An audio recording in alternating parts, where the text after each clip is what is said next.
All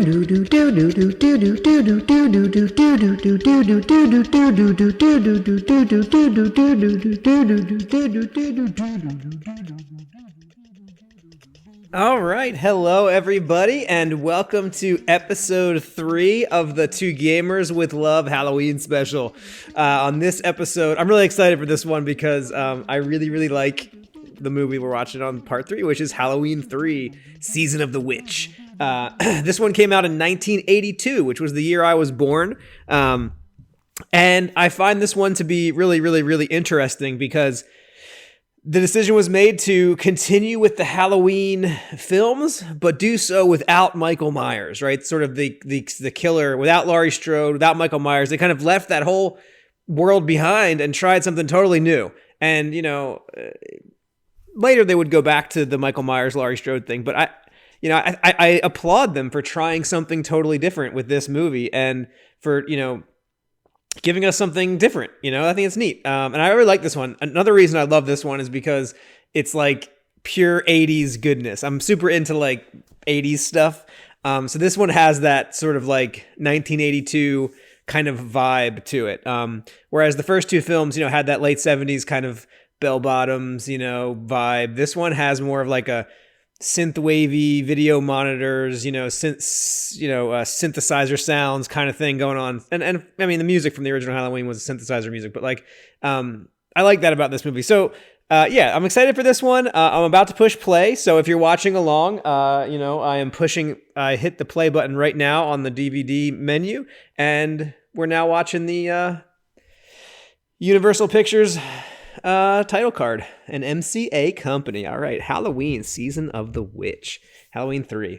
I'm excited for this one. There's some creepy stuff in this one that I really like.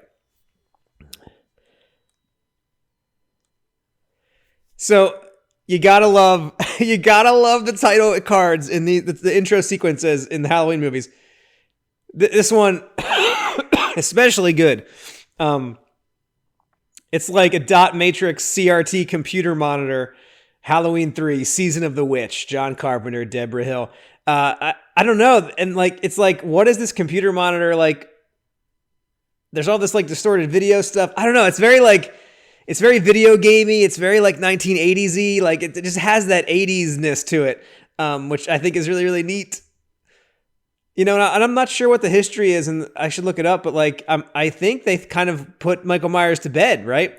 From what I understand, the reason they changed kind of course here was because Myers was dead, right? Laurie took him out at the end of part 2, and Loomis died, kind of sacrificed himself to help with that, and or so we think. And he's done. It's over. No more Michael Myers. They finished that off. He was killed. So they were like, we're doing something different, but it's cool because it's still the Halloween like franchise, right? Like it's John Carpenter. It's the intro is the same. It's like a digital version. It's like a digitized version of the zoom in on the pumpkin intro from the first two films. Perhaps not quite as menacing and creepy, but I still think it's cool, right? Like, definitely a different take on it. And so we're just seeing like the production designer and Dean Cundey is the director of photography on this. Dean Cundey did a lot of photography direction for David Lynch. So there you go. How about that? We're talking about David Lynch on some of the other episodes, right? Like the connection here between like these movies and perhaps how these, maybe these did influence David Lynch a little bit. So now John Carpenter is a producer along with Deborah Hill on this film. After the success of the first two, they became producers, and written and directed by Tommy Lee Wallace. Don't know who that is really, but so John Carpenter did not direct this. And then we sort of begin to realize, these orange lines on this monitor are creating this little digital pumpkin. It's kind of this cutesy little pumpkin image. So, and then it starts to kind of just flash. So again, like a warning sign again, right? Like a flashing light at a railroad crossing. See that again. All right, so we fade in here. It's nighttime. We're underneath an overpass, Northern California. So right off the bat, we're not in Haddonfield, Illinois. We're in Northern California. It's nighttime. It's October, as the word suggests, Saturday the 23rd. So about a week before Halloween. And we see a figure just sort of sprinting out of the darkness. just running frantically away from something. It looks like someone's very scared, and the sort of like music of the film kind of cues up. And as this figure gets closer, he's kind of got some of the stuff in his pocket. He's a little bit disheveled. We're not really sure what he's running from. And then all of a sudden, like a car headlights kind of careen over the horizon, and we realize this man's running away from that car that's sort of slowly following him. So, it'll be interesting to kind of compare the motifs, right? Like, we might not have Michael Myers, right? But we've got someone running away from a menacing, slow moving terror. So this guy is trying to get in. He's knocking on doors. Let me in, let me in. This car's coming. He's in some sort of like junkyard, it looks like. The car kind of stops for a minute outside the junkyard and kind of looks in, and he kind of crouches down, hoping they don't see him. And in the car, it seems like there's two people in the car, and the car kind of moves on, slowly drives away.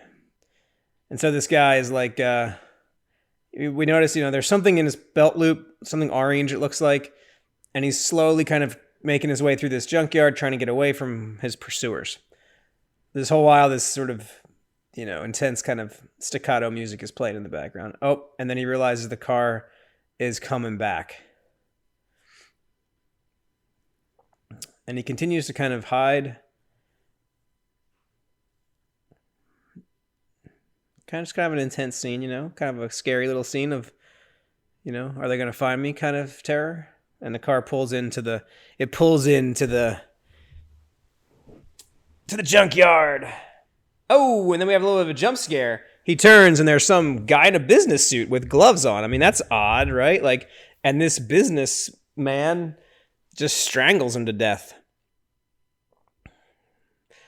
The guy kind of tries to put up a fight. He grabs a chain and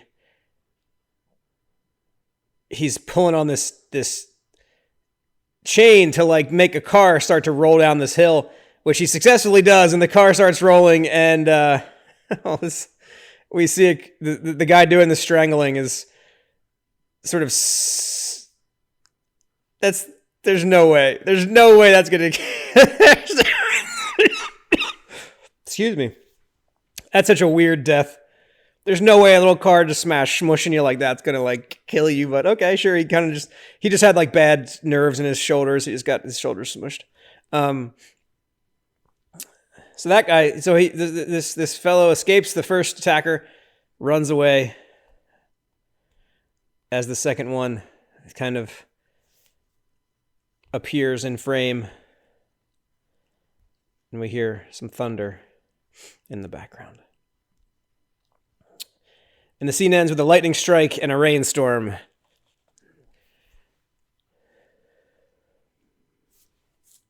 One hour later. Now it's pouring rain. It's like a deluge. An old gas station exterior. The garage door is open. There's an old truck in the garage. And inside the gas station, there's someone, again, watching TV. We get this theme again, right? He's watching a show about Stonehenge.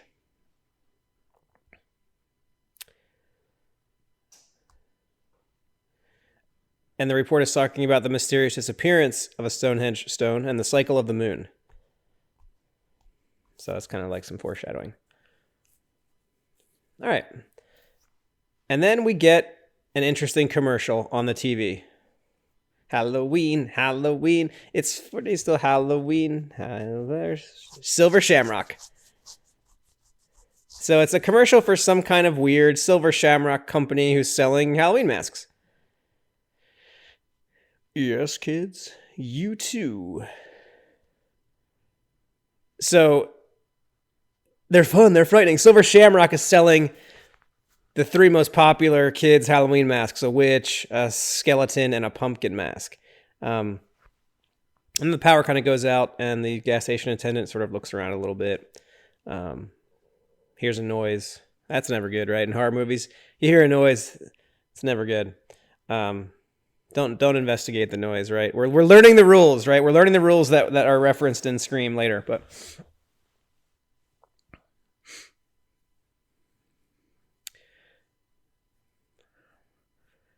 Interesting. We're what, like 10 minutes into this movie? Not a single line of dialogue has been spoken except for the announcer on the television.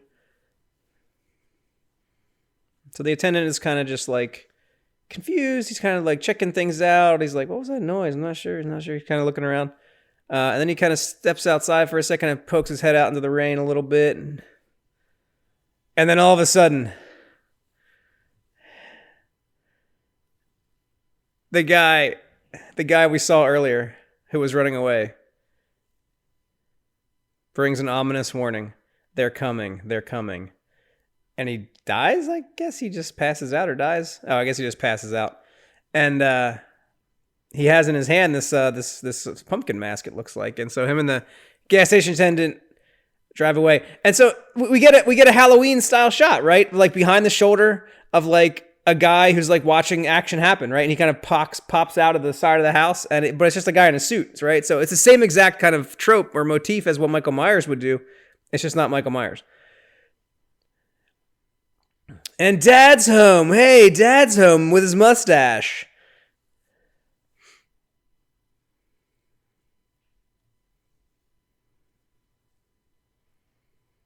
Wait a minute. Isn't that Annie from Halloween 1 that died, that got killed? Isn't that the same actress? So the dad brings home some Halloween masks. And the kids are like, "Yeah, these are all right, but Mom got us silver shamrock masks." Oh, and they've got, those masks are so good. And so he gets a call on his beeper. I don't think that's the same woman, but it sounds just like her. So the kids plop down in front of the TV, and the Silver Shamrock commercial comes on, and they're just glued to the TV. Mom says, "Turn that down."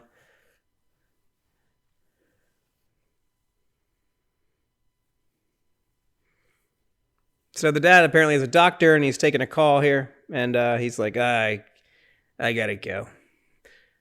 So he gets pulled away from his family, and he has to go back to the hospital.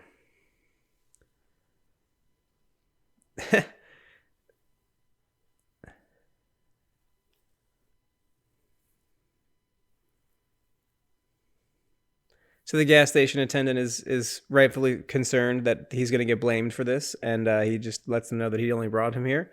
And, that's, it's a sad reality of the world. Wish it wasn't that way. Try to change it, folks. And he's still got the mask in his hand. And he hears the TV commercial, and it triggers him. He freaks out, this guy that's on the stretcher.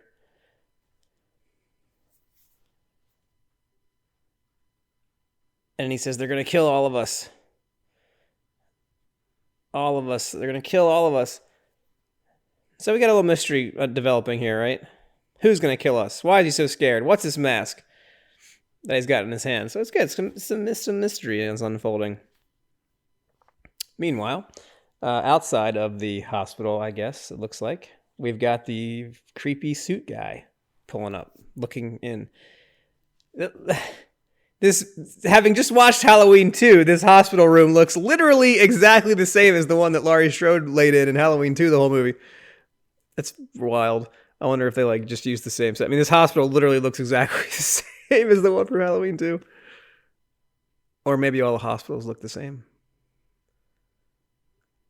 Wow. Okay, and we get a lovely little moment of sexual harassment in the hospital. Doctor sexually harassing the nurse. That's really totally screwed up.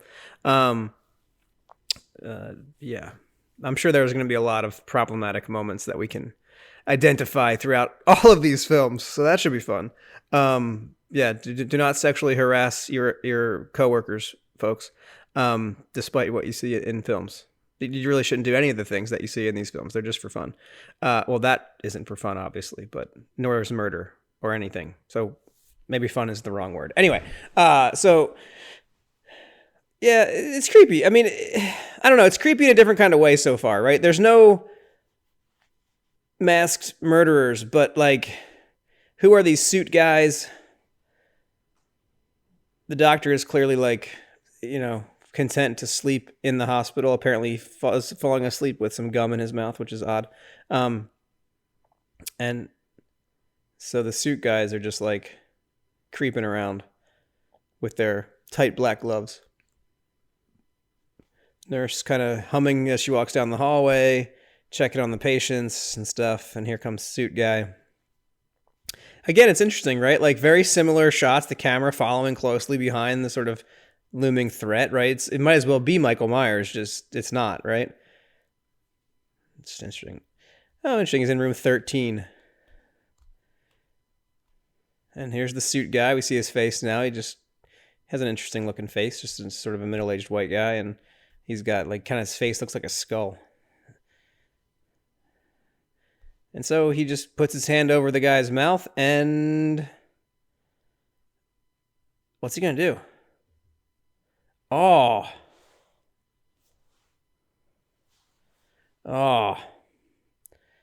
He's just like pushing his eyeballs in. Brutal. Oh, what the flippin' flip.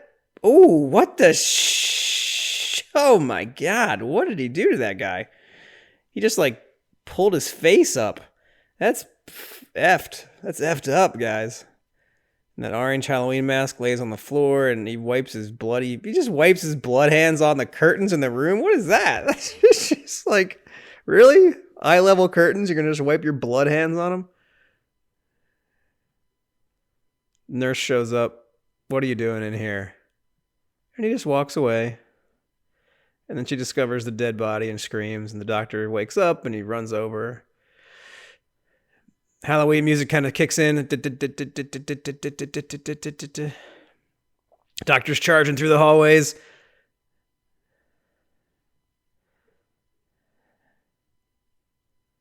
The nurse is just like, she can't even speak. She's so traumatized by what she's experienced here. And the doctor rushes down the hallway chasing after the guy. He does kind of like the skip, jump, run start that a lot of people do in movies and stuff. Good camera work here too. You know, that's not easy to like do a sprinting Steadicam shot like that. Oh, what the F? So the mask guy, the Halloween guy, self-immolates. Oh my God, what the hell? He just pours kerosene all over his body inside of his car in the parking lot and then lights himself on fire and just burns to death. So he what the hell? This doctor's like, all right. What's that all about? Interesting. Another, 17 minutes into the movie and we've got a guy set on fire, burned to death.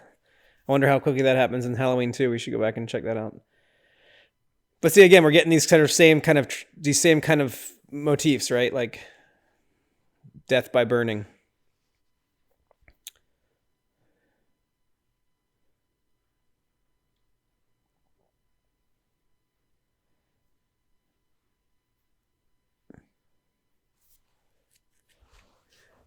So he's separated from his wife. It's his ex-wife, and he's letting her know that something has happened at the hospital, and he can't come get the kids. And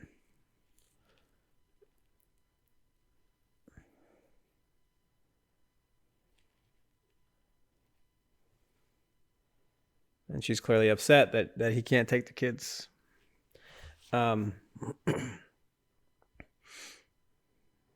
So he's surrounded by police and firefighters and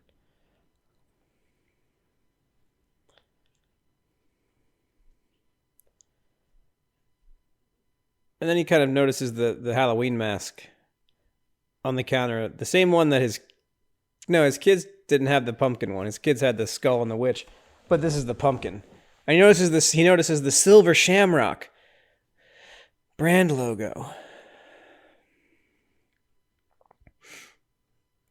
So many mustaches in this movie. Lots of mustaches in 1982. And then he kind of hears the guy echo his voice. They're going to kill us, the patient who's now dead. So this is the next day, Sunday the 24th. I guess the medical examiner with his pipe leaves the room. Everybody's got a mustache. So many mustaches. And And then I suppose this is the dead man's wife or girlfriend or father, daughter. Okay.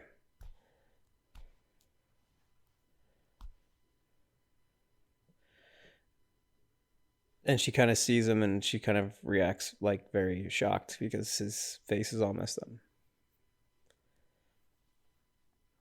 She's clearly upset her father has been killed.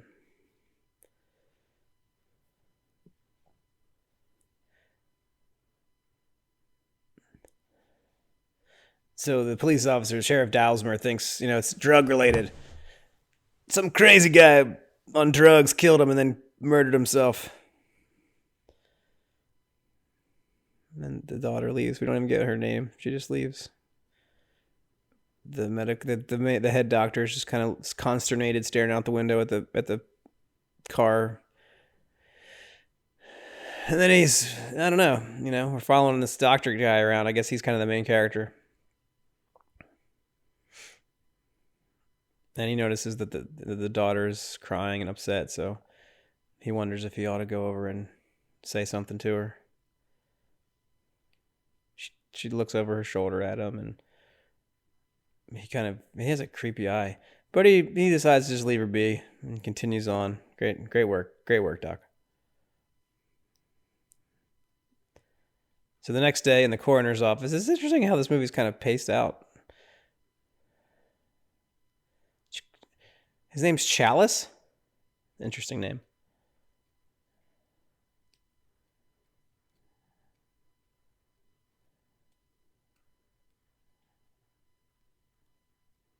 So they're discussing the murder.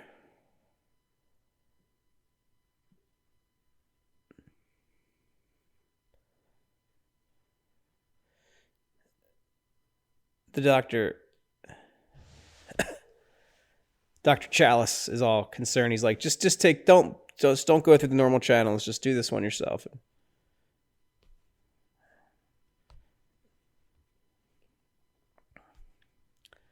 And he's kind of like,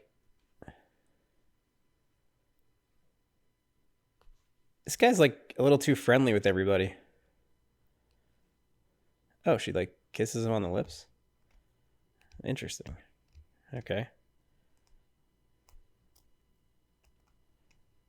Is he just like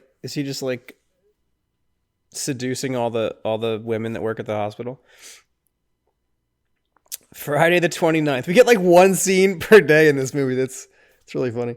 So now it's Friday. We're a couple of days before Halloween. He's at the bar. He's watching something on TV. Was he watching the Dancing Skeletons thing? It's some kind of weird cartoon that he's watching on TV. And he's like, get this junk out of here. It's just some weird.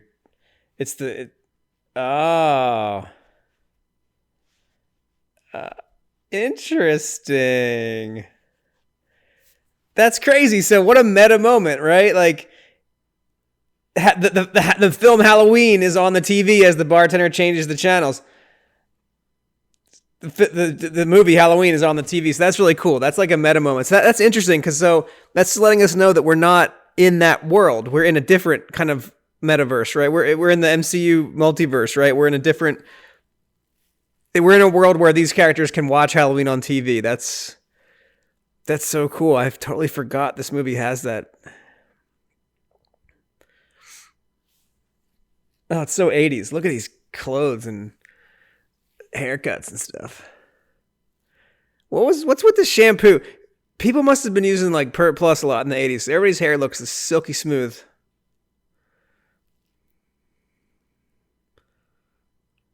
The doctor lies to her and says that her dad said, "Tell Ellie I love her." She tries to leave and he grabs her. That's really screwed up too. There's so much screwed up shit in this movie.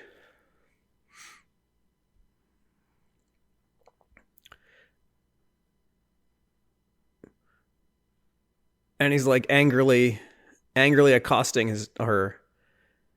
Like he's getting all pissed. I don't know what the hell is going on here. That's ridiculous. That's the whole scene. I don't know what the hell's going on here.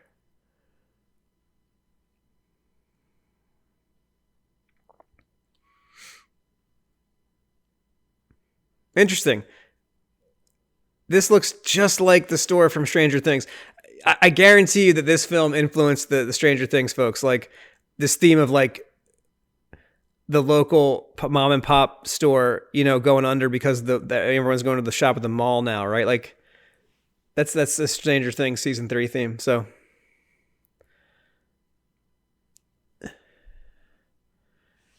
she's checking the records. They're investigating what her father was up to. We also see the masks there on the shelf, the Silver Shamrock masks.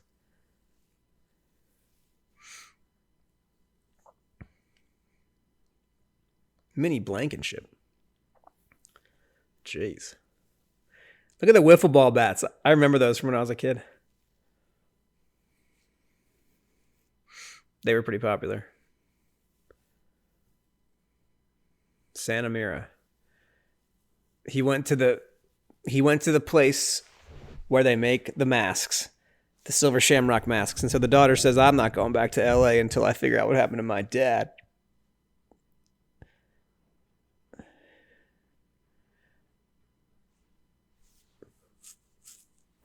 Oh, and he's calling his ex-wife again to say he can't watch the kids. Oh man. It's not cool, dude.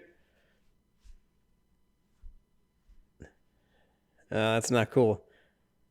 What a life though, when that was it. That's it. That's the only communication you could possibly have, was that one phone call. No cell phones, no nothing. That's it. Like, he's not being able to be reached now. This is interesting too. This sidewalk looks just like the sidewalk in Halloween 2. And we pan over to the TVs in the store window, and they're just all just blasting the Silver Shamrock commercial again. God, we've seen this commercial a lot so far in this movie. Silver Shamrock.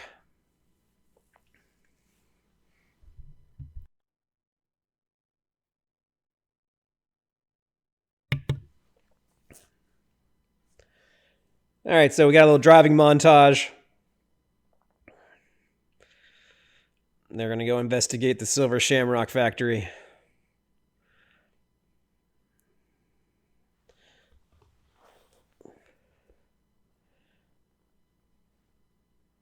Connor O'Cochran converted it to a toy factory.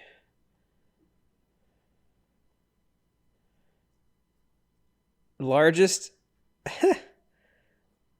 a large community of Irish workers. The largest producer of Halloween masks in the world, folks. Silver Shamrock. In the world. So, how did that guy get... If they have to drive all the way out here, how did that guy get, like, all the way to where they were?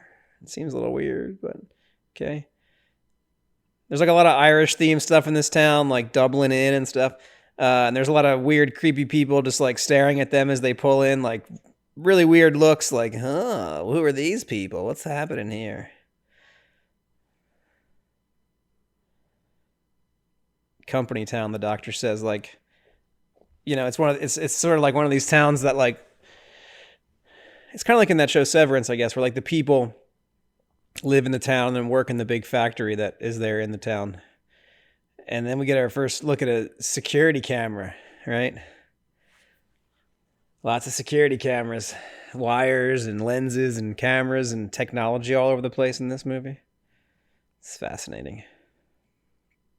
And there we have it, this Silver Shamrock.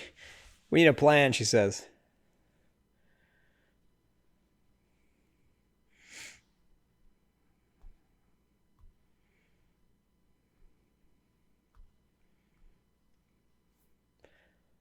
So he suggested they pretend to be like buyers, and they are going to go get a room at the motel. A little bit of a Bates, Norman Bates vibe here, probably for that.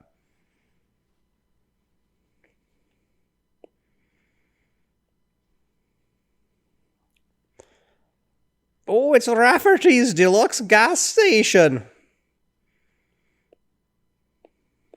I feel like the doctor is going to get into this ruse a little too much.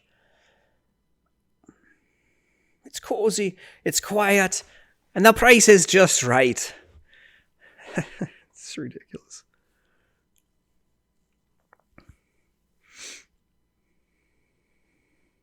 So meanwhile, the doctor just like breaks into the office of the hotel, looks at the guest book, and I think he sees the name of the guy, perhaps Harry Gimmage or something.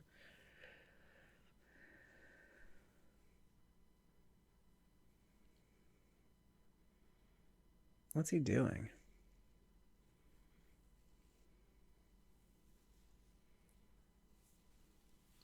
We've had a lot of practice packing. Okay. Mr. Cochran, the owner of the Silver Shamrock Corporation, in his creepy old limousine, creeping down the road. This movie was a little weird. A great man. God, this guy's accent.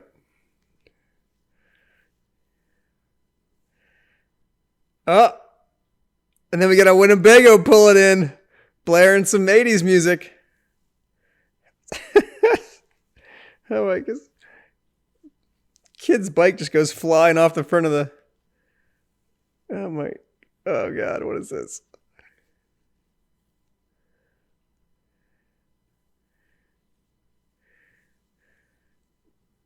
Buddy and Betty from San Diego. Little Buddy. Is it busted? Oh my god. Mom says don't go in the street. Flips her the bird on his way out on the bike. What the hell?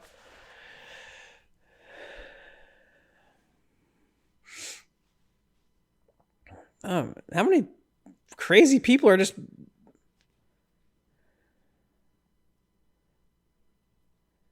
Who's this person? Damn factory, screwed up orders. This town's gone from ideal, like serene, to nuts in 10 minutes. This place is a zoo.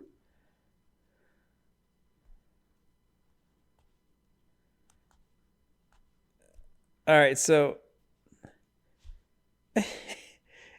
he's like, this is so terrible. Oh my god. It's getting late. Let's have a drink before we go to the...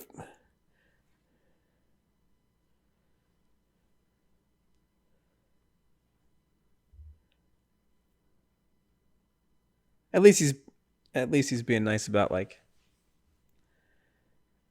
Oh boy.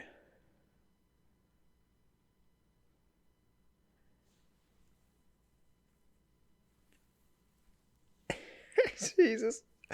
Where do you want to sleep, Dr. Chow? That's a dumb question. You know damn well where I want to... Holy shit. Jesus. Her dad just died. It's so ridiculous. Oh, man. You gotta love it with horror movies. You gotta just... Oh, boy. There's a curfew in this town? Wow. All right, so there's a curfew. All residents clear the streets. Even your cats have to come inside. We get a shot of a guy pulling a cat in this house. Confine your activities to your home. We get a shot of the power lines. Gotta have the power lines. Have a pleasant evening, everyone.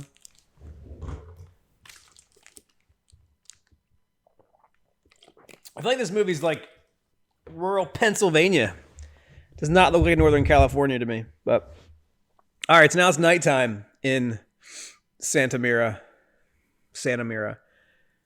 And we got really loud security cameras that go brr, brr. We got cats roaming the streets. Man, the sound those security cameras make is just awesome. It's like ultra robotic noises. Oh, and then we get...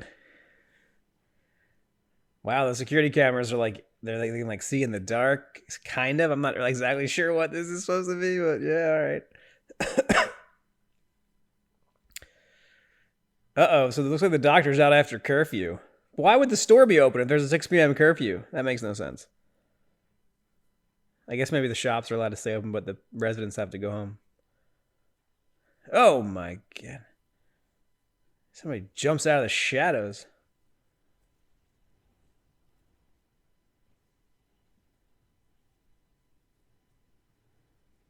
Guy asks if he can have a drink. This is how COVID started, folks. No, I'm just kidding. So he asks this guy about the Cochran guy.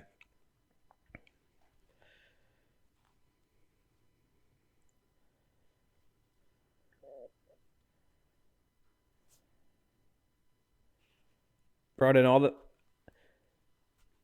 So apparently Cochran doesn't hire the locals. He brings in his own people. Doctor's nice. He gives the guy some money, gives him a drink.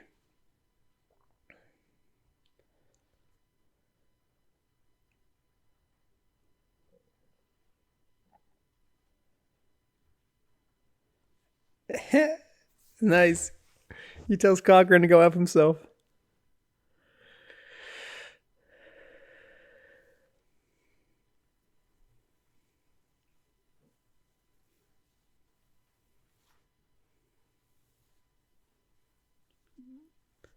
I like this scene. This drunk guy is like,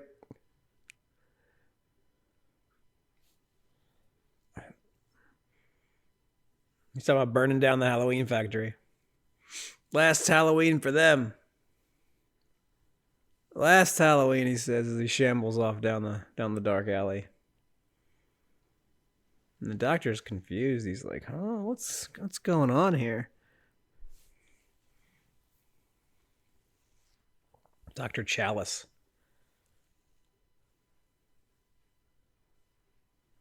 And now we kind of follow the drunk guy for a little while. And he's kind of singing the Silver Shamrock TV commercial song.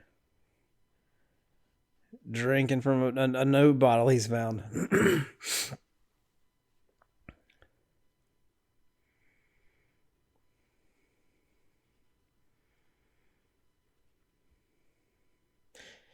He has a classic cheese whiz on bread for dinner.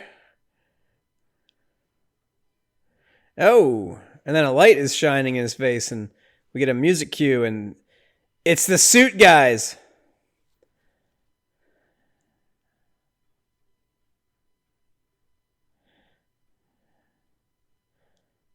Oh, they corner him and they kind of put him down on his knees. They take off his hat. Oh God, they murder him the same way as the other guy. They just break his skull open. Oh nope, they're doing more than that. What the hell? Oh my God. They just pulled the guy's head off and his blood's spurting out of his neck hole. Holy crap. That's crazy, dude. They just pull the dude's head off. That's nuts. Yep, he's dead.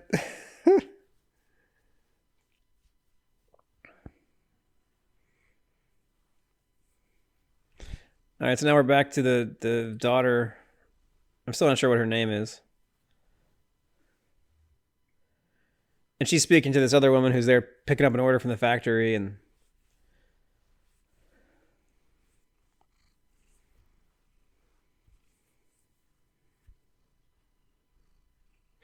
ever since they started doing big volume business, she's drinking a Coke from a bottle.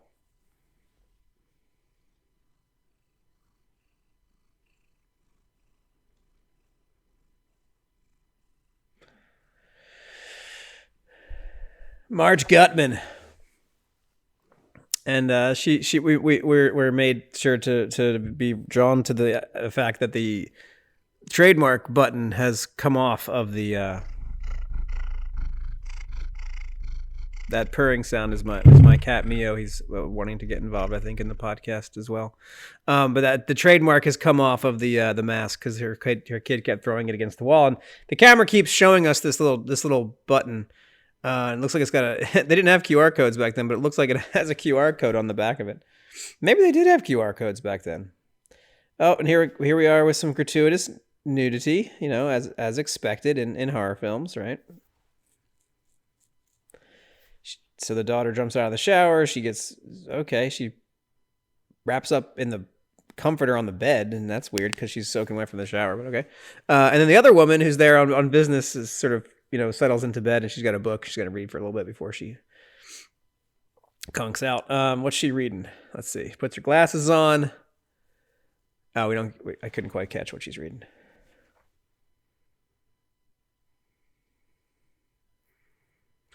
So the doctor calls the coroner.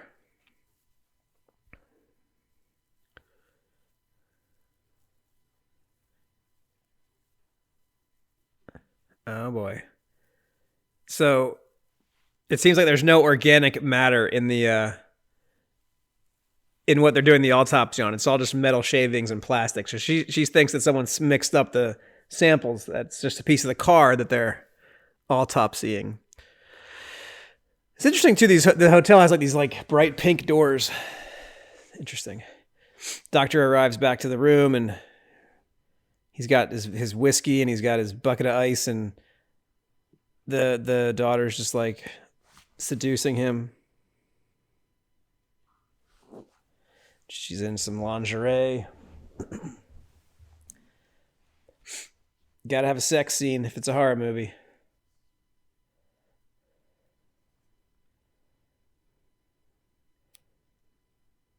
Like, let's focus on the task at hand. We're here to like investigate like her father's like, and they're just like, they just can't resist each other. It's like a pretty like, yeah,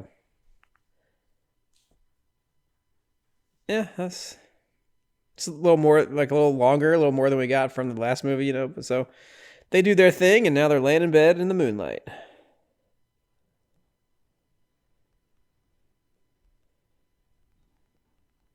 And the commercial comes on.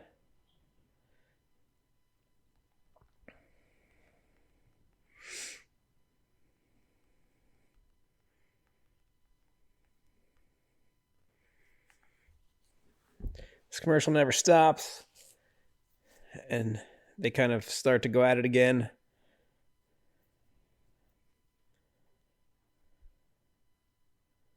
And she's like, "Aren't you tired?" And she's like, "No."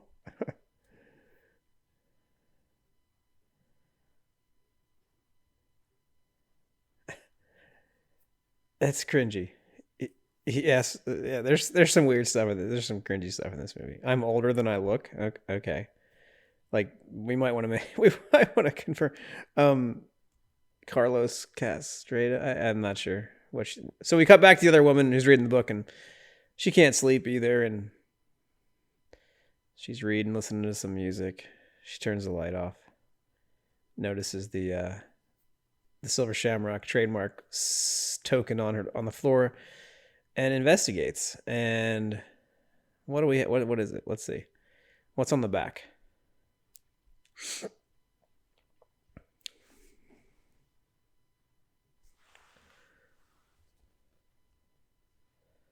It's like a little microchip. She says, "Why is there a microchip in the back of this thing?" And she pulls out a bobby pin from her hair, starts poking the microchip.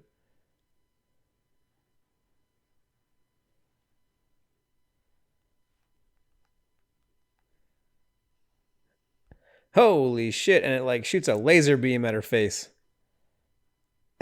They're just making out. Who cares? Oh my good god, the button like melted her face off. Oh my god. Oh my god, that is gross. Oh god, there's a bug crawling out of it. Holy shit, what the hell? Oh, that's F. That she's still alive? Oh my god, man, this movie's brutal. It's gross. That's like, oh, good god, that is gross, man. What is going on with these Silver Shamrock masks?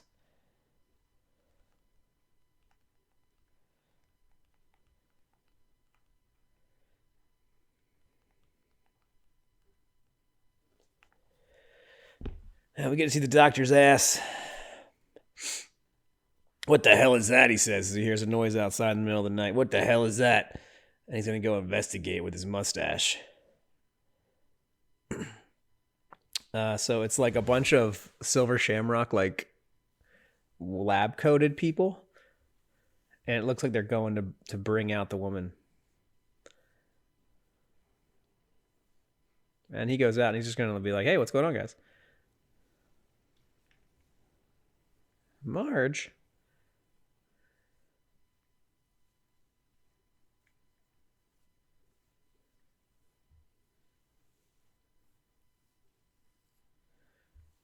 The hotel owner tells him to...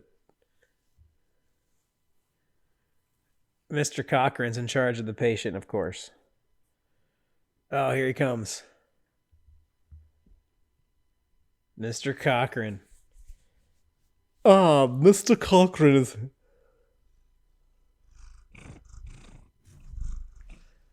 Ah, Mr. Cochran is here. That guy... What is he from? I feel like I've seen him in something else. So they take away Marge, who just had her face melted off and a bug crawl out of her throat.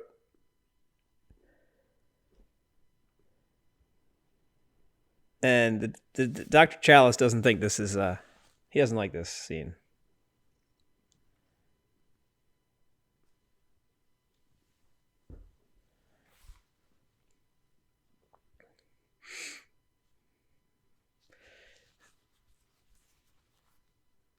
Yeah, like there's not really much happening in this movie. What are we, 46 minutes into this thing?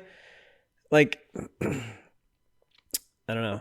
Hopefully we get something. Something needs to start happening, I think, here soon. Because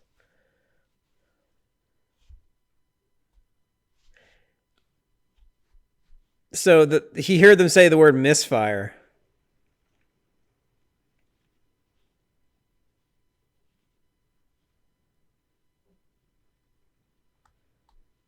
And they kind of discuss it and they end up just falling asleep until morning. Saturday the 30th. So the day before Halloween, we hear the factory whistle blowing and Dr. Chalice is like on the phone again, calling the coroner.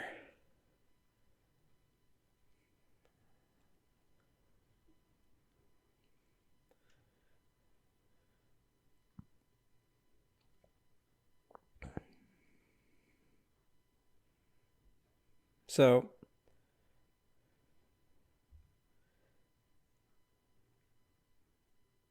she's got nothing but ashes and car parts. Yeah, because cars have tons of like springs and stuff in them.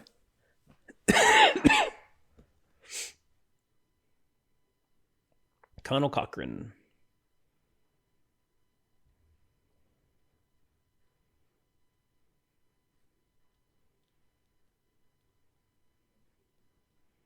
They do a little flirtatious telephone exchange, and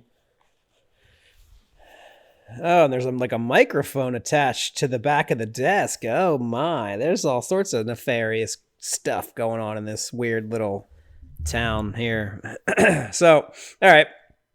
So now we're back at the factory. There's a semi-truck tearing out, I guess shipping out some more masks. Why does this town look familiar to me? I don't know, it's odd to me. I don't know. It's like there's something about it, but so like I don't know. They're like him. I still. And we get like a Michael Myers moment of like the suit guy like kind of popping over.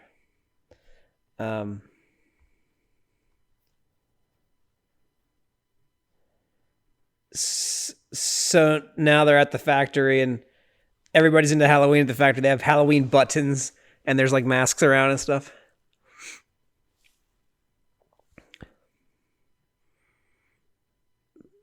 So the receptionist directs them to speak to Red.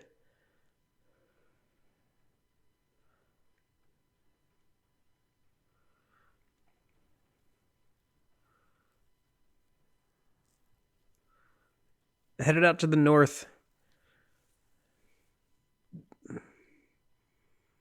The investigation continues. And then it's the family.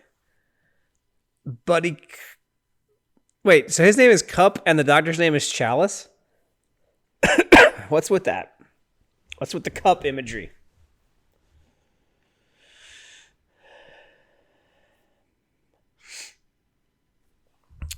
When do we get him seeing making the masks? Real soon, little buddy.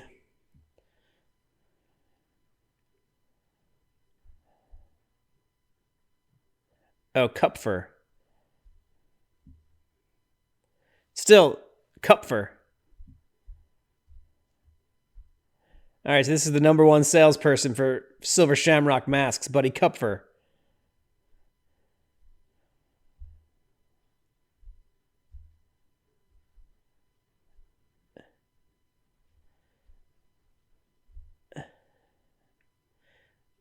Mr. Cochran is creepy.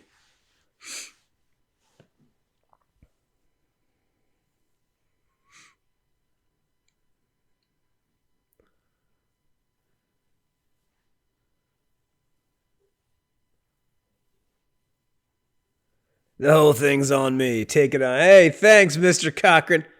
He's so incredible. It's the incredible Mr. Cochran. He's the best.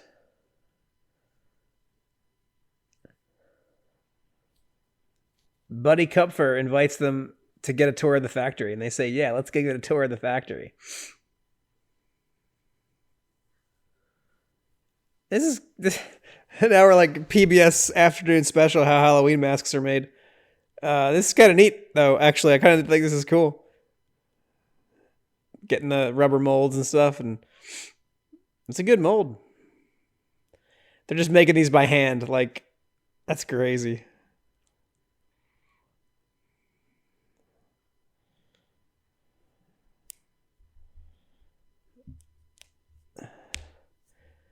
Mr. Cochran is just explaining the process of making the masks. It's kind of like a documentary at this point. Like, I don't know. It's a cool movie. I like it still. It's neat, but like, what's happening right now? What's happening in this movie? Oh my God. What is this organ machine with a drum and kick drum and cymbal built into it? And oh, there's some creepy shit in this guy's office.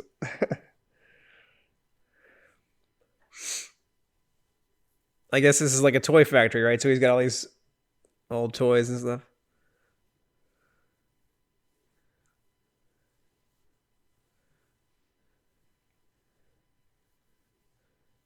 He invented sticky. He's the practical joke inventor.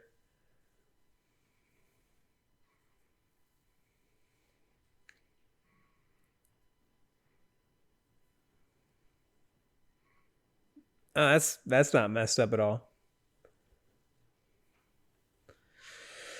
All right.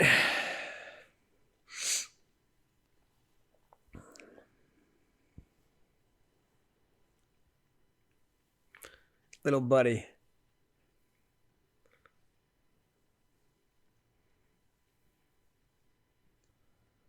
He's like, here, take this one, little buddy.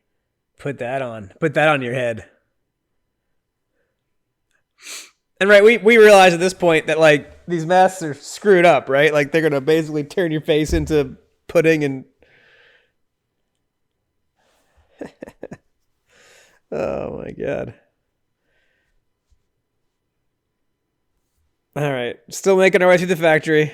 Lots of factory scenes. What are we, an hour in now? Yeah, all right. Oh, what's the final processing? Kupfer asks. You know, the usual. A little bit of this, a little bit of that. I'm pretty sure one of the extras looked at the camera right there.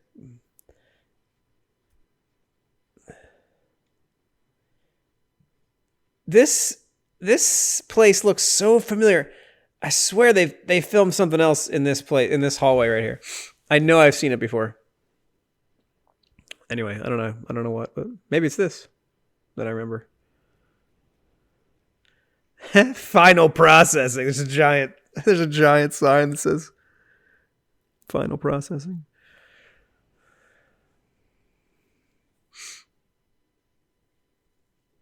There's hope for us yet. Oh, the Kupfer's wife just wants to be rich. So the doctor looks up at the top of the building and he sees like some of these weird suit dudes just sort of standing guard around like sentinels, you know.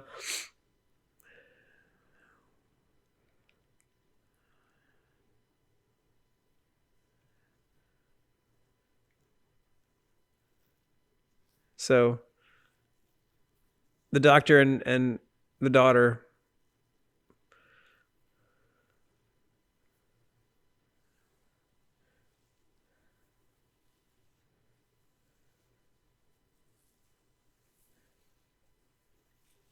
so the doctor is starting to realize that like these guys in the suits look a lot like the guy that killed her father, his friend's father.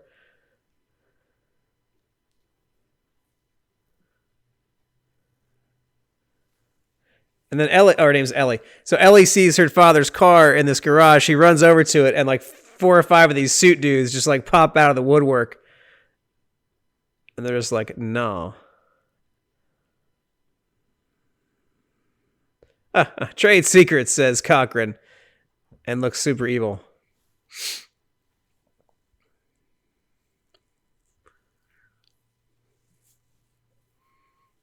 Dr. Chalice.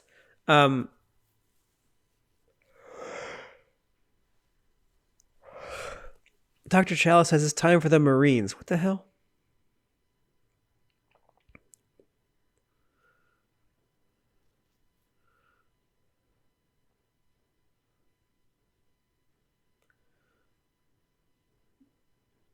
She's like furiously packing the one tiny little basket suitcase that they brought.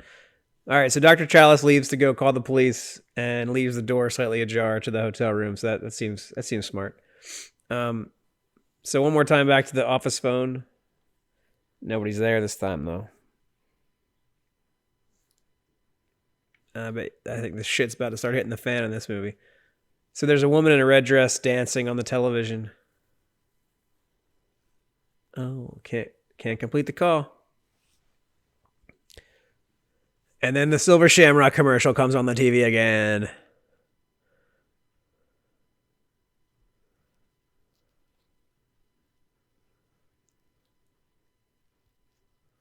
Cannot complete the call. He's like, oh, what's going on here? He doesn't like it. He doesn't like it.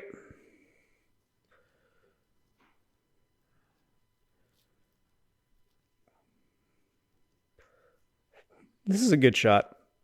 It's a very Halloweenish John Carpenter kind of shot of him walking towards the camera out of the office. We hear like a smoke alarm. And he can't find Ellie. But there is a dark room. Oh my God. There's 5 of these suit guys. They're so creepy. They're just standing there like creeps in the dark. He closes the door. They start breaking the door down. Oh my God, they're just busting in. He jumps out the back window. Mr. Cochran's with him, I think. Is that Cochran? I couldn't tell. All right, now he's just running through the night, running through the shadows. He kind of slips and falls down. There's stuff everywhere. Chasing him down. He's hiding from the monsters, I guess, from the robots, I guess. I'm not sure what they are yet. But he's just sprinting around. He's running up towards the factory, it looks like. He dodges down behind a little fence, and he's like in the tall grass. The Silver Shamrock patrol team is just driving around looking for him.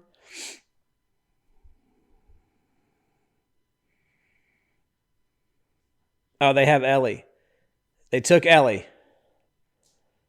They brought her to the factory for final processing.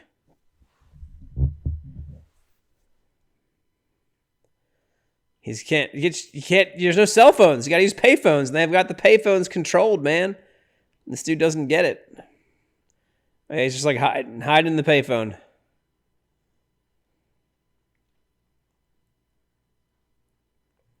He's a good hider. He's just like sneaking around the town.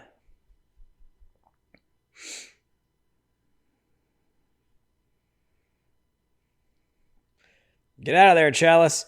Hey, we get a train track crossing again. I wonder if we have railroad crossing signals in every single Halloween movie. All right, so he kind of ducks under a fence. That's like the most ineffective fence ever. It's just like there's plenty of room to crawl under it and through it. Why is it even closed? It's terrible. And then he just kind of creeps around. I guess he's at the factory now, and he's kind of just creeping around. You can see the shadow of the camera on the wall. That's amazing. Oh my God. I love it. That's so awesome that you can see the shadow of the camera person holding the camera on the brick wall. That's incredible.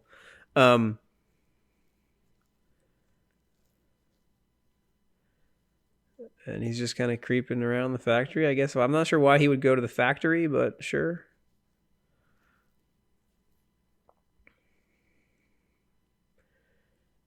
I do like the witch masks, like, kind of hanging around. That's just kind of creepy to have in the background. But, like, what are we at now? Like an hour? We're at an hour and 38 seconds? What's happened so far in this movie?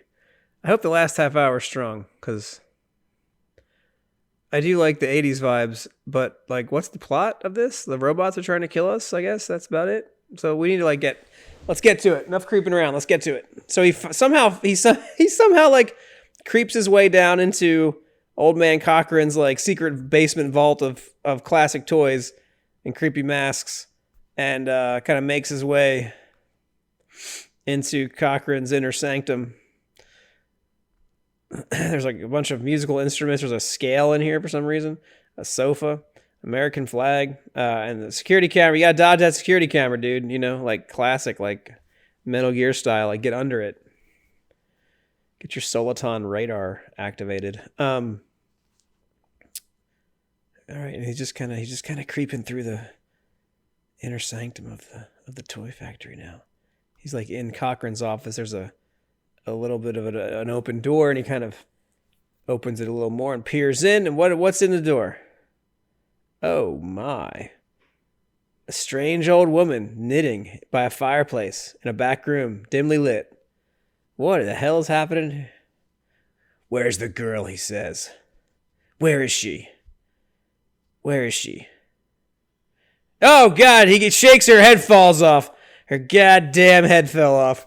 Oh, and she's just a robot inside. She's just made of clockwork and chains and machinery. She's just a robot human. Oh, dear Lord. Oh, and then a glove guy pops out of the shadows and throws Dr. Chalice across a table. Oh, he throws him into some packaging peanuts. Oh, here comes the robot guy. Chalice punches him. It does nothing. He says, oh, Jesus. It's nothing. No effect. The robot is going to squeeze Chalice's head to a pulp. How will Dr. Chalice escape this fate? He throws him around into some boxes, and then he sets him down on the ground to, like, pop his head. Chalice uses his manly legs to get the upper hand on the robot. And then he punches his fist into the... and Garmon Bozia comes out of his mouth. He punches his fist into the robot, and it's just like wires and earwax and yellow Garmon Bozia coming out of his mouth. Oh, God. He's a friggin' robot.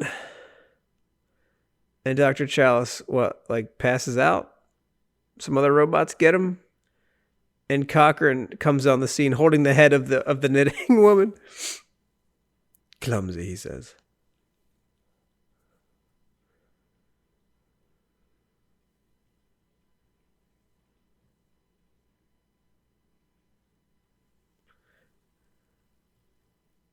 $17.85 was made in Germany.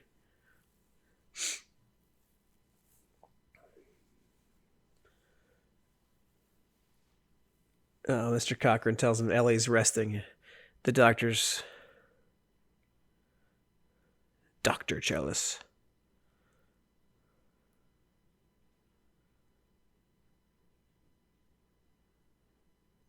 His hand... He starts wiping his hand off with his handkerchief.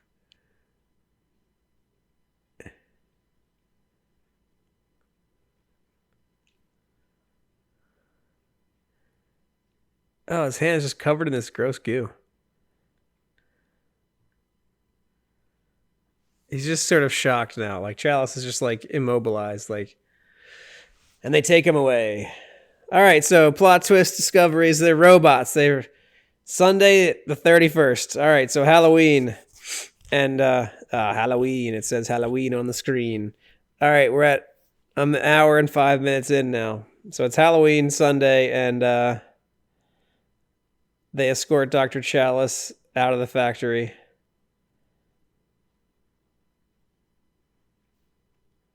Cochran and all of his creepy robots. It's a cool shot, like up in the air like that. Cochran takes a breath of air, and he's just super excited for the day. They bring him to final processing. Chalice is just like not even putting up a fight at this point. He's just like so dumbfounded by what he's experienced.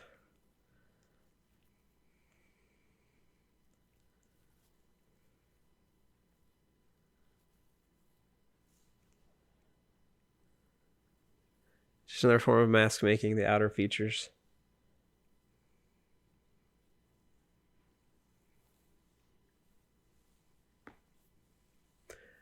So yeah, he's got robots. It's like Westworld. It's very Westworldy all of a sudden now. Right? Like automatons. Loyal, obedient.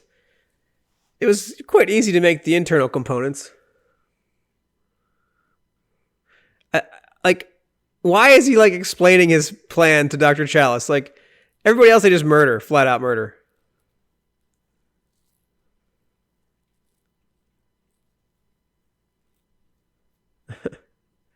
Ancient technology.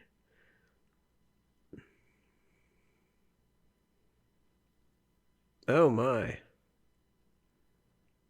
All right, we're in some weirdness now.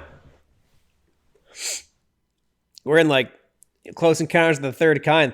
All kinds of technology and monitoring stations. There's some kind of weird space rock in the middle. All these scientists and scaffolding and lighting crews are exploring it and stuff. What a set. That's an impressive set, actually.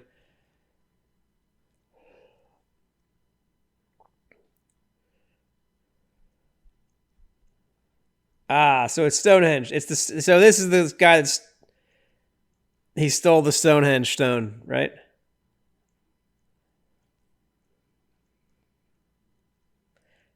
He just laughs and says, "You wouldn't believe how he did it, so we're not going to tell you because we don't know." It's like ridiculous.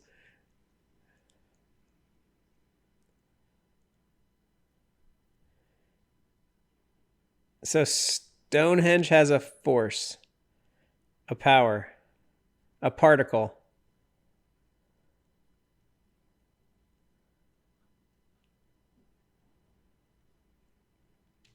Demonstrate, he says.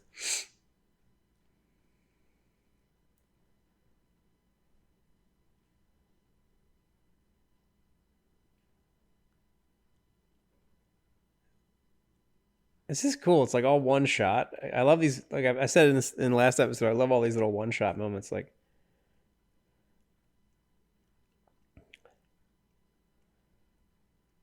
Ellie is strapped to a table somewhere. All right, there. That's the end of the one shot. Right in there, says Cochran.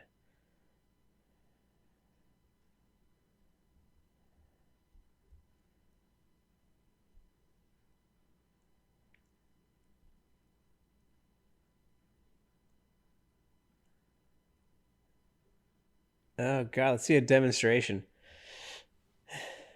I wish they had leaned into this a little more, honestly. Like this. I like that they're getting to it now, but like, kind of Cochran as like a mad scientist experimenting guy, like a Skinner box kind of thing. I think it would be cool to like lean into that a little more. So they bring this family, right? Cup for the top sales family. They bring him into this little facade of a living room, and they're like, "Oh, look at this! It's just a fake room."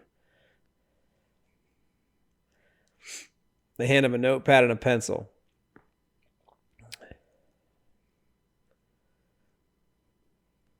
Test room A.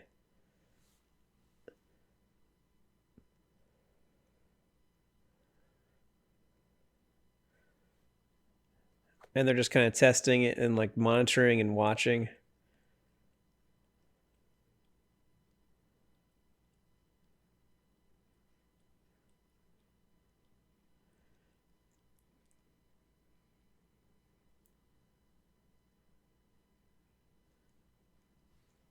Oh, oh, maybe they're not gonna have Halloween.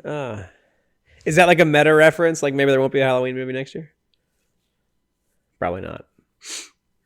All right, TV flickers on. I love the 80s staticky TV stuff. We hear some beeps and boops of technology turning on, and then this Silver Shamrock commercial comes on.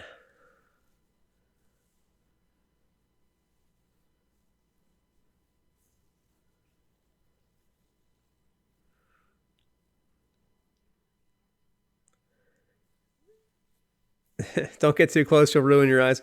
So the commercial asks all the kids to put their masks on and get close to the TV set. And then we start seeing that flashy pumpkin from the beginning of the movie, the one that we were presented with. And it's just kind of flashing.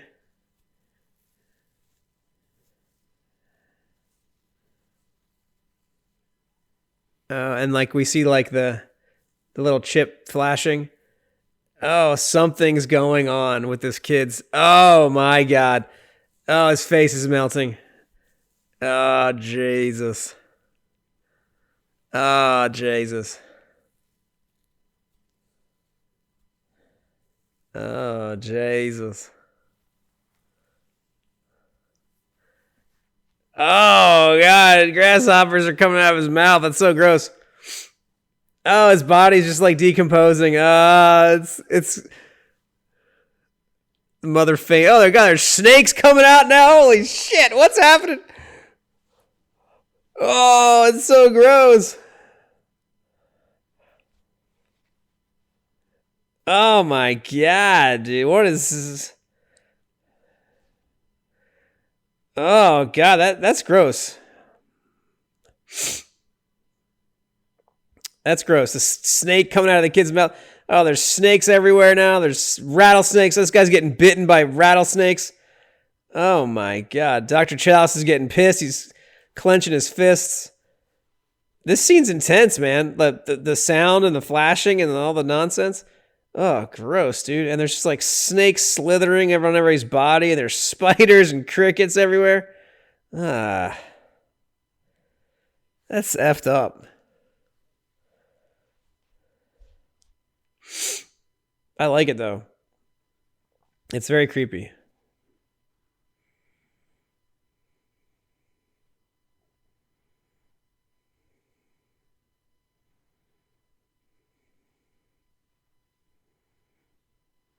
All right, so we got our demonstration of,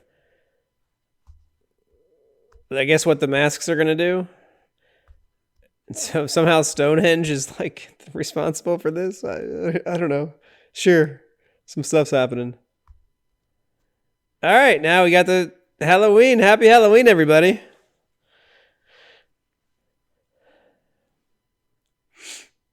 Oh, sweet. Can we just like? Is everyone just gonna happen to everybody? Dayton, Ohio. Everybody's got these masks. They're so popular. New York, New York. New York, New York. Omaha, Nebraska. Oh, can we get a Haddonfield, Illinois flash here?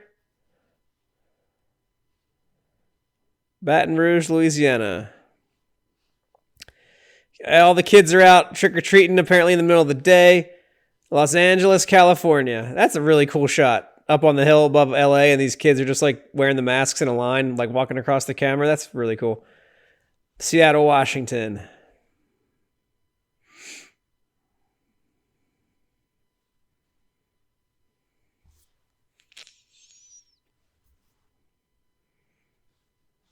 And then we see the doctor's kids with their masks on. Oh, that's a great shot too from Phoenix, Arizona, with the orange sun setting over the horizon. It's Halloween night now in Phoenix. That's a great. That's this part. I like this part of the movie. It's good stuff. Sort of city shining below. Everybody, all the kids with their masks. Everybody getting ready for the 9 o'clock giveaway.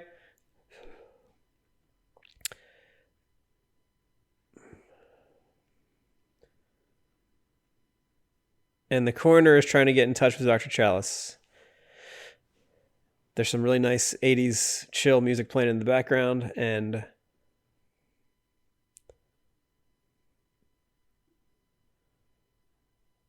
she's having some trouble getting through. She's like looking at the gears and the gizmos, and she's just like, what is this stuff?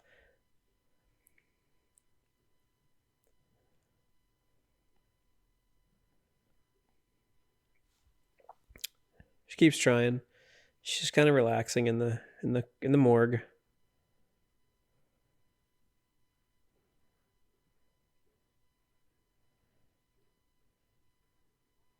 Uh-oh. There's an automaton coming into the morgue. Very Michael Myers-esque, right? Like,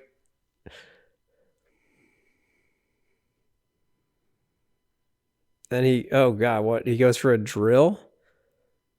These robot humans have some creative ways to kill people, I guess. He goes for a damn drill. So meanwhile, she's like playing around with this little spring-loaded gizmo here, and she's like, what is this thing? That's not part of a car.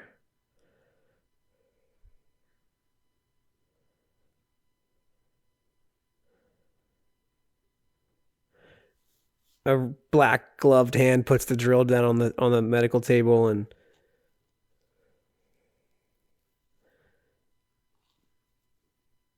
she's just sort of puzzled over these weird parts that she pulled out of the car. And I guess she realizes something. Oh, as soon as she calls for the sheriff, she's attacked by the robot, and he grabs the damn drill. What the hell? Oh, yeah, he drilled into her. Oh, that's gross, dude. Oh. Ew. I do like how like the elevator music is like still playing in the background. Like the scary music comes up when she's getting killed, but like the elevator music continues as we see her dead on the floor. Interesting. Surprisingly, like unviolent. Like we infer what happens there. We don't actually see any blood or any like gore, right? So I wonder if they had. I wonder what this movie is rated actually. Maybe they only had a certain amount they could.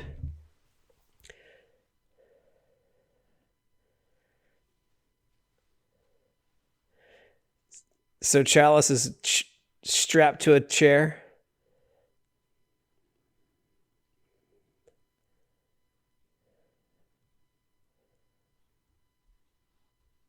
Oh man. He asks him why.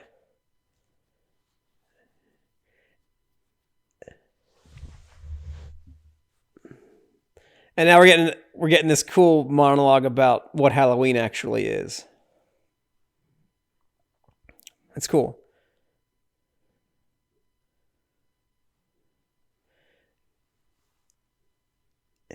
In the Celtic lands.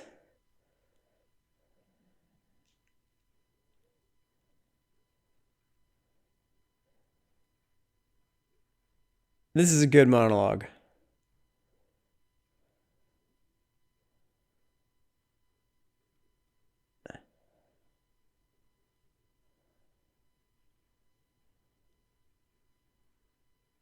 That's cool that he pronounces Samhain correctly. Like in the second film, we see Sam Hain written.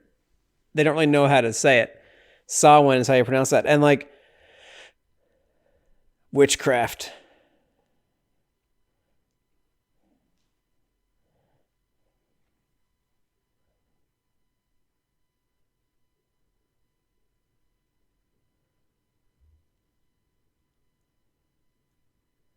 This is cool. See, this stuff's cool. The planets are in alignment. It's time again for the witching hour. He puts the skull mask on the doctor. Halloween is on the TV again.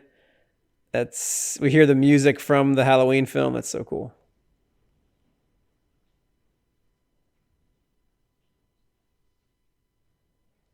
And he says in a very evil way, Happy Halloween, while we hear the theme from Halloween playing on the TV. Like, see, there's some cool stuff in this movie. Like this is a really amazing meta moment here. Like, that's so neat that we're getting. I love it. It's really cool.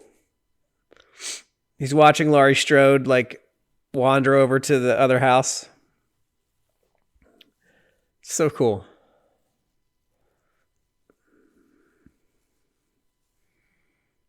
So cool.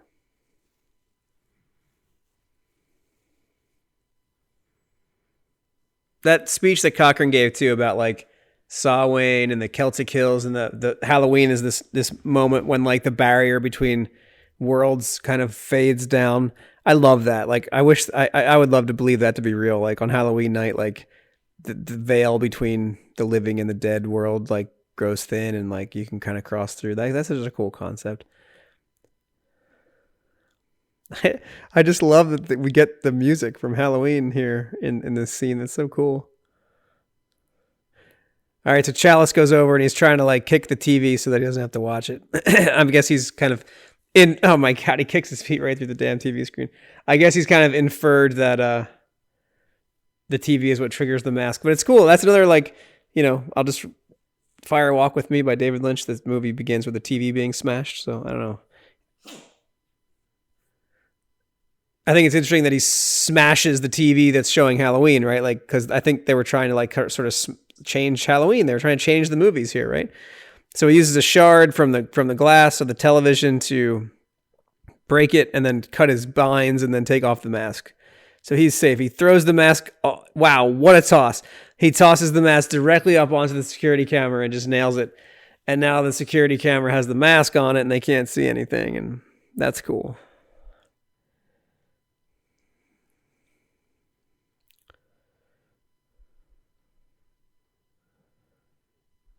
All right, now Chalice is making his escape.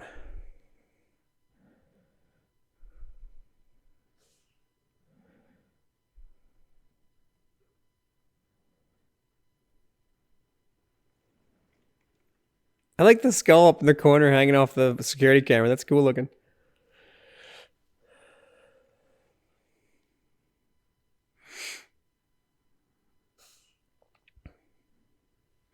All right, so somehow he manages to unscrew the air vent, and now he's going to slither his way out through the ventilation system. Because those are definitely big enough for like a large male to, climb through.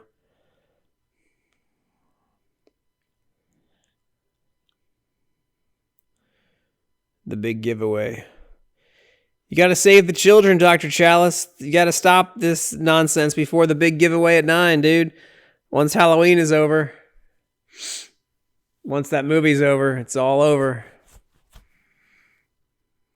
Classic scene of like peering into the lair through the air vents. Malfunction, sir. Camera 2 malfunction.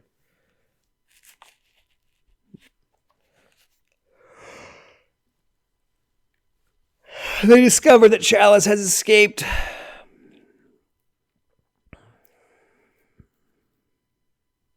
He's in the air vents. I mean, that seems pretty obvious. Go get him.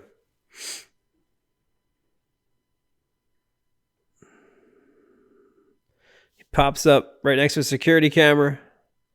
Pops back down. All right, now he's running around the rooftops. A lot of like tactical espionage action in this part of the movie.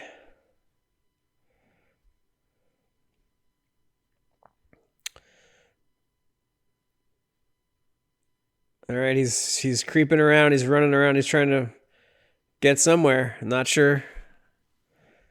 All right, cool. And then we got some boxes. Lots of masks that need to get shipped out. Yeah, it's a shame. I think if they had leaned a little more into like the witchcraft element of this and like the Samhain rituals and like that sort of element, I think this would have been more of a thing, I know like in the 80s that whole witchcraft stuff was pretty taboo.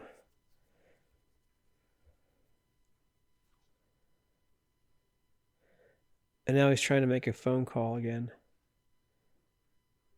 I like the little bucket on the table with the palm trees and the sunset.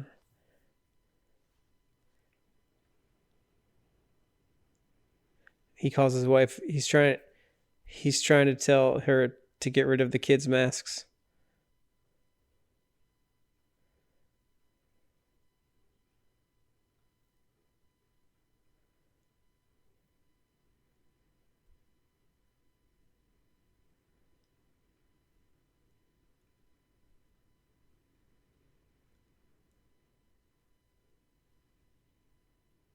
Oh, see?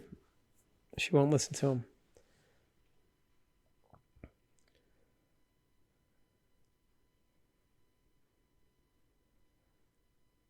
All right.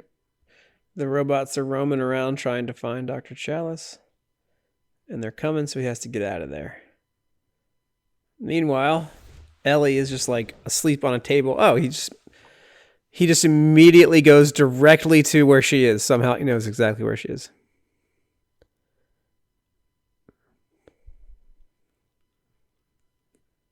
South Corridor. How did he know to go there? That doesn't make sense. All right, all these suit guys are roaming around. All right, so he emancipates Ellie, and they have about half an hour left until the 9 o'clock showdown. Oh, here comes the Robos. Get away from the Robos. Run away from the Robos.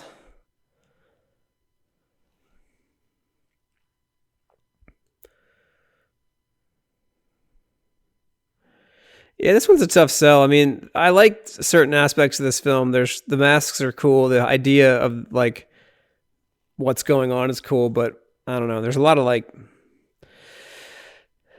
I don't know. There's a lot of downtime in this movie. It feels like, oh, what is this nonsense? They're just like creeping across using the mask cart. No one's noticing that. That's ridiculous, dude. What is that about? These robots are kind of dumb, I guess. Meanwhile, Mr. Cochran is just like in the circle. There's like a circle of technology. That's all there is. Oh, bow. It's a robot. Watch out for that robot. Watch out for that robot.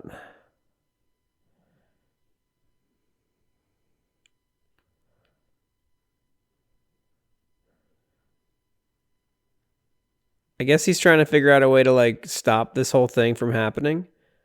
Like cut the feed, I guess.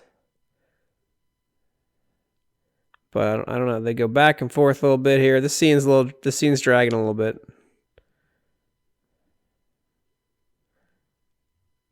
I think the thing with this movie, like the original film it like built the tension because it was slow paced, but I don't feel like this movie is building the tension. I feel like it's just kind of just slow paced.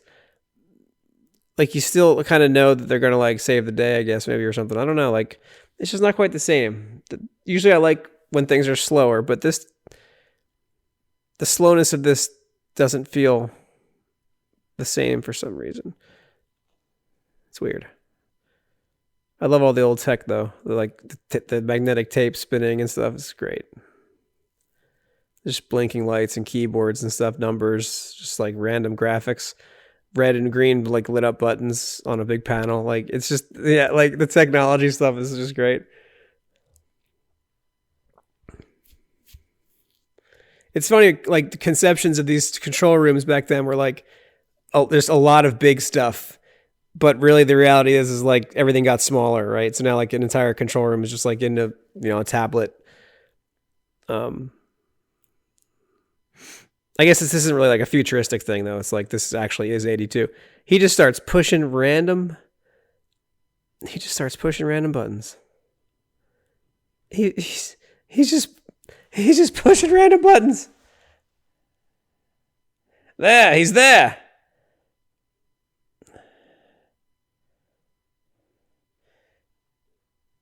What is Cochran doing? He's just like staring. Okay, whatever. He just pushed random buttons and he turned on the hypnosis for the robots to see. Whatever, dude. What now? What's he gonna do now?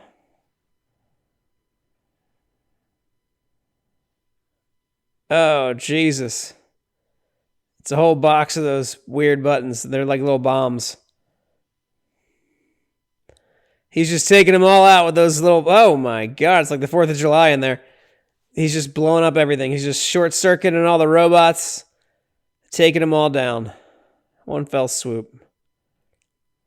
All right, I did it. All that's left now is Cochran.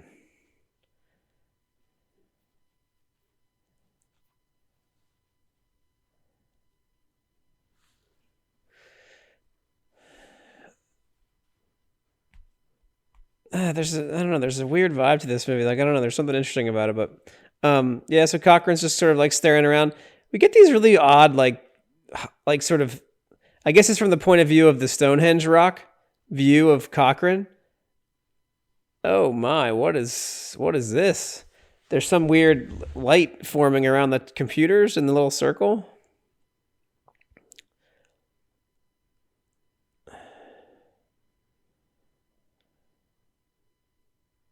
Cochrane sort of creepily claps at them from as they're up in the rafters.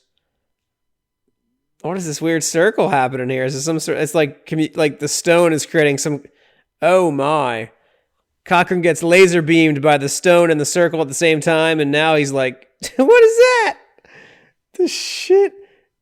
Okay, he just disappeared.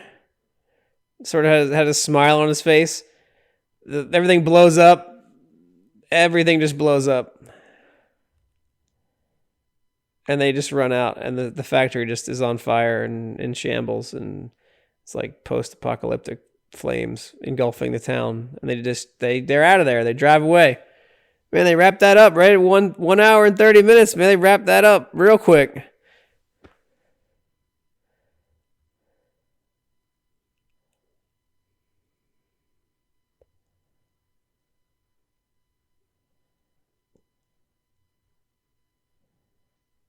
So they're just checking the radio. Oh, they hear the Shamrock commercial on the radio.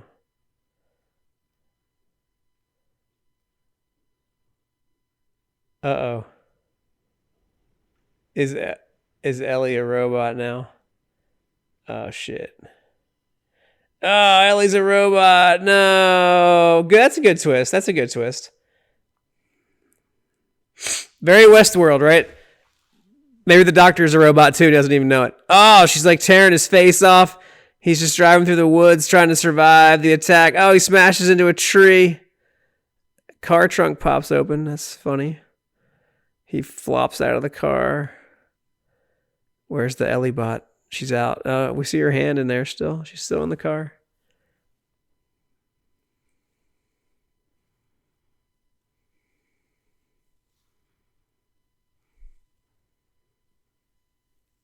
I love the little wow. Oh, it's not her hand. It's her whole arm is torn off. She's behind him. She grabs his throat. She's going to get him. He reaches in the car for something that's in there. Tire iron. And just smashes her face with it. Jesus. Oh, look at her. Oh, God. Look at her arm. Her arm cord is like flopping. Oh, he takes her head right off. It's just classic robot head decapitation moment, and all the innards come out. The yellow goo. So where's the real Ellie? Is she dead? Are you going to go back for her? Are you going to go try to save her? Nah. He's going to leave that arm. He's going to leave that arm stuffed on the side of that. Oh my God. The shot of her like laying there on the ground with like her head off and her eyes still moving. That's very Evil Dead-y. It's a little campy. Oh, God. Oh, and the arm attacks him. Oh, my God. That's stupid. That's like pure Evil Dead nonsense. Oh, it's not that. Like, come on. Like, really, the rest of the arm is just off camera? That's all you got?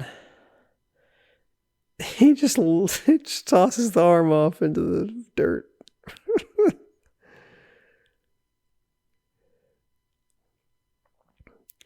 Oh, the hand is still writhing,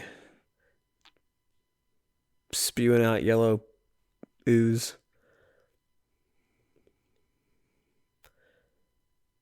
I think it's just confusing because, like, we get the whole Samhain season of the witch. The movie's called, oh my God, the Ellie bot is still trying to kill him. What the hell? Oh God, Ellie bot. It's ridiculous. Like, it's the season of the witch, and there's all this talk about like ancient ritual sacrifice and this weird Stonehenge stone that has the magical powers. But then there's also like random robots that don't make any sense. Like, why are there robots? I feel like they kind of had two ideas for this movie and they couldn't decide which one to go with. And so they just kind of mixed them together.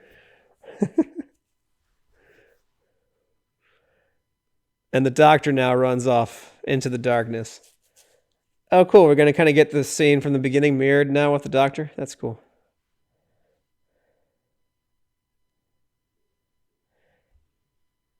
He's like, where's your phone? It's life and death. All right, it's 30 seconds till 9 o'clock.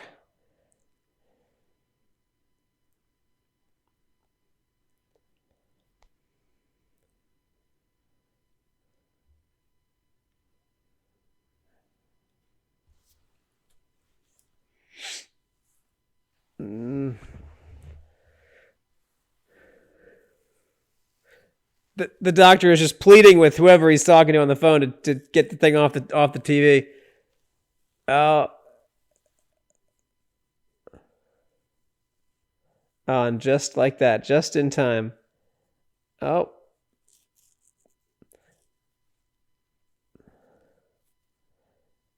They're trying to find the 9 o'clock giveaway, but it's not there. Who did this guy call?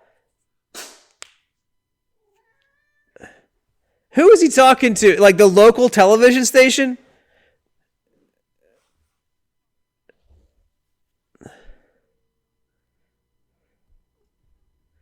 Stop it. Is he talking about this movie right now? He's talking about the movie.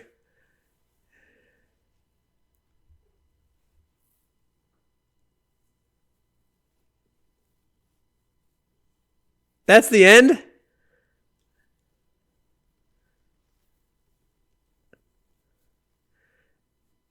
All right, we got Comfort, Chalice, Grimbridge, Harry Grimbridge, Walter Jones, Nurse Agnes, Red, Assassin.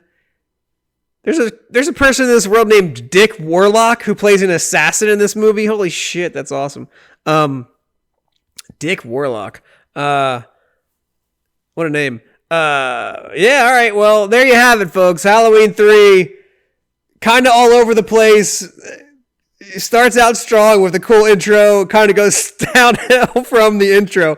But I don't know. It's kind of a neat idea. At least they tried something, right? Like, it's funny because they had like a great concept with Michael Myers and they just completely abandoned it. But I think it was cool that they had, Halloween on the TV in that movie a couple of times. It was kind of a neat meta thing. And I don't know.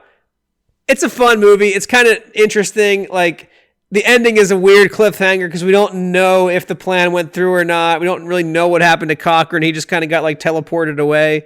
We don't know if the kids all died or whatever. I'm going to just assume that they did. That all the kids just, their heads turned into snakes. And like, that universe is just screwed now, and we won't ever go back to that universe. We'll continue on with the original Halloween universe henceforth. But I will say, and I'll talk about this more later, but in Halloween Kills, the second in the newer trilogy of Halloween films, there's a throwback, kind of a reference to those masks that some of the kids in that movie are wearing, the Silver Shamrock masks from Halloween 3. So, yeah. I hope you enjoyed watching that with me. That one's a weird one for sure, but there's a couple of cool moments, but definitely a lot of ideas I think that didn't quite come together in that movie. But that was Halloween 3, Season of the Witch. And next time we will cover Halloween 4. Thank you so much for tuning in to this episode of Two Gamers with Love. And yeah, stay spooky, kids. I'll see you next time.